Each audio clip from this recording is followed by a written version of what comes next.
Hello friends, જય અંબે, જય માતાજી. કેમ છો બધા? મજામાં? સ્વાગત છે તમારું મારી રસોઈની ચેનલમાં. ફ્રેન્ડ, મેં પાઉંભાજી બનાવી છે. તો આપણે એમ થતું હોય કે શિયાળામાં ઘણા બધા શાક આવતા હોય અને છોકરાઓને ખવડાવવા જોઈએ અને છોકરા ના ખાય તો એક ઓપ્શન છે, આપણે એમને પીઝાનું જેને ઈચ્છા થતી હોય, જે છોકરા પીઝા ખાવાની તૈયારી રાખતા હોય એ ચોક્કસથી આ રીતે તમે બનાવશો ને તો ચોક્કસથી એ ખાશે. તમારી જોડે પાઉં હોય તો પાઉં લઈ લેવાના. મારે ભાજીમાં બ્રેડ જ વપરાય છે તો હું બ્રેડ જ લાવું છું. તો મેં લઈ લીધી છે બ્રેડ. બાજુમાં મારી પાઉંભાજીની ભાજી થઈ ગઈ છે. મેં 2 વાર રેસીપી શેર કરેલી છે. આજે પાઉંભાજી બનાવી હતી ને તો મને એમાંથી 2 મિક્સ વસ્તુ ખાવાની ઈચ્છા થઈ કે અંદર પીઝાનું બી મને ટેસ્ટ મળી રહે અને ભાજી બી શાક છે એટલે હું ખાઈ શકું. તો ચલો આજે બનાવીશું આપણે ભાજી ચીઝ મસાલા બ્રેડ. તો મેં એના માટે 3 બ્રેડ લીધી છે. ભાજીને હું સાઈડમાં લઈ લઈશ. ભાજી મસ્ત થઈ ગઈ છે. હવે આપણે એની જગ્યાએ એક નોનસ્ટિક તવી કે સાદી તવી લઈ લઈશું. મેં લીધી છે આવી કોઈ ઊંડી તવી હોય ને એવી લેવાની કે તવી બી ના હોય અને બાઉલ જેવું થોડું હોય તો તમને ફાવે. એમાં એડ કરીશું ઘી. તમને બટર ભાવતું હોય બટરનો ટેસ્ટ લઈ લેવાનો. ઘીનો ભાવતો હોય તો ઘીનો લઈ લેવાનો. છોકરાઓને તમારે જે બી ખવડાવવું હોય એ લઈ લેવાનું. આ બ્રેડ બહુ જ મસ્ત લાગે છે, એકવાર ટ્રાય કરજો. એમાં આપણે એડ કરીશું ખાલી નોર્મલ આપણી બ્રેડ. બીજું કંઈ જ લેવાનું નથી. ગેસ ચાલુ કરી લેવાનો.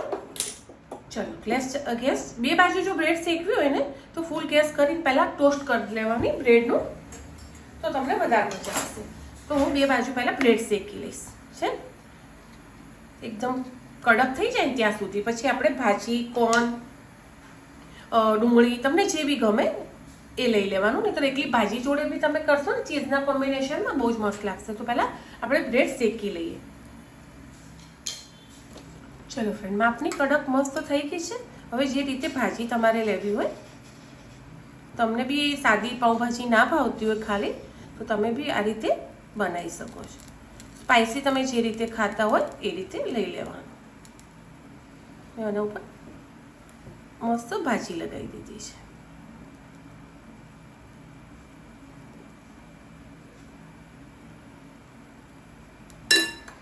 થોડા અમેરિકન કોર્ન લગાવી દઈશ કારણ કે આપણે અંદર પીઝાનો બી ટેસ્ટ લઈએ એટલા માટે. અને છોકરાઓને દેખીને જ ખાવાની ઈચ્છા થઈ જાય. જો શિમલા મરચાં હોય ભાવતા હોય તો ચોક્કસથી લઈ લેવાના. મેં અંદર એડ કર્યા છે કોર્ન. હવે એડ કરીશ ચીઝ. એના પછી આપણે એડ કરીશું ચીલી ફ્લેક્સ ને ઓરેગાનો. જો સ્પાઇસી હોય ને તમારા જોડે આ રહી પાઉંભાજી તો ચીલી ફ્લેક્સ નહીં એડ કરવાના અને મોળી હોય તો થોડા કરી લેવાના. આ રીતે આપણે ચીઝ છીણી લઈશું. ચલો ચીઝ છીણી લીધું છે. હવે ઓરેગાનો એ બી તમને ટેસ્ટ જે રીતે ભાવતો હોય રીતે. ફ્રેન્ડ, આપણે પાઉંભાજી, ઢોસા ને એવું બધું તો ઘણું ખાધું હશે. તમે જો આ રીતે ક્યારે બ્રેડ ના ખાતી હોય ને તો બનાવજો, બહુ જ મસ્ત લાગે છે. ચાલો તો હવે એને ઢાંકી દઈશું તો એના ઉપર નીચેથી એકદમ લેયર આપણને ક્રિસ્પી મળે અને ઉપરથી ચીઝ મેલ્ટ થઈ જાય. ચલો, બહુ જ મસ્ત મેલ્ટ થઈ ગયું છે અને આજુબાજુથી બ્રેડ બી ક્રિસ્પી લાગેલી છે. હા, તમને અવાજ બી આવશે. હું તમને એને બતાવું, ઊંધી કરીને બી બતાવું. મારી જોડે કંઈક પકડવાનું એવું હોય ને પરફેક્ટ તો ચીઝ મારું પેલું ના થઈ જાય. ફ્રેન્ડ, લાકડાનો જો દેખાય છે ને કેટલો મસ્ત કલર આવ્યો છે. એ જ રીતે આપણે બીજી બ્રેડ કરી લઈશું. તો તમને ગિલ્ટી બી નહીં થાય કે અમે છોકરાઓને કંઈ હેલ્ધી નહીં ખવડાવ્યું, કારણ કે બીજી બધી વસ્તુ તો હેલ્ધી જ છે ખાલી બ્રેડ સિવાય. ચીઝ બી અત્યારે આપણે ઘરે બનાવતા જ હોઈએ છીએ. તો તમે ઘરે બનાવેલું લો. ચીઝ ના લેવું હોય તો ફ્રેન્ડ પનીર બી લો. આજુબાજુનું નીકાળી લઈશું અને ફરીથી આપણે બીજી બ્રેડ કરી લઈશું. ચાલો, એ જ રીતે આપણે બીજી બ્રેડ બનાવી લઈશું.